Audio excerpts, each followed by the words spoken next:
മോശം കാര്യങ്ങളും പറയാനുണ്ട്. പ്രത്യേകിച്ച് വ്യാജരേഖകൾ ചമച്ച് ലെറ്ററുണ്ടാക്കി ഏജൻസികൾ വിദ്യാർത്ഥികളെ ചതിക്കുന്ന കഥകൾ. ഇത്തരത്തിലൊരു ക്രമക്കേട് കണ്ടെത്തിയതിനെ തുടർന്ന് കഴിഞ്ഞ ജൂണിൽ 700 ഇന്ത്യൻ വിദ്യാർത്ഥികൾ പ്രതിസന്ധിയിൽപ്പെട്ടത് പലരും ഓർമ്മിക്കുന്നുണ്ടാവും. ഇതിനൊരു അറുതി വരുത്താൻ കനേഡിയൻ സർക്കാർ തീരുമാനിച്ചു.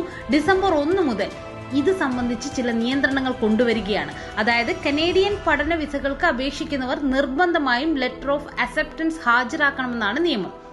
അതിനൊപ്പം ഇനി മുതൽ ഈ ലെറ്റർ ഓഫ് അക്സെപ്റ്റൻസ് നേരിട്ട് IRCC പരിശോധനയ്ക്ക് വിധേയമാക്കുകയും അവ ഒറിജിനൽ ആണെന്ന് സ്ഥിരീകരിക്കുകയും ചെയ്യും.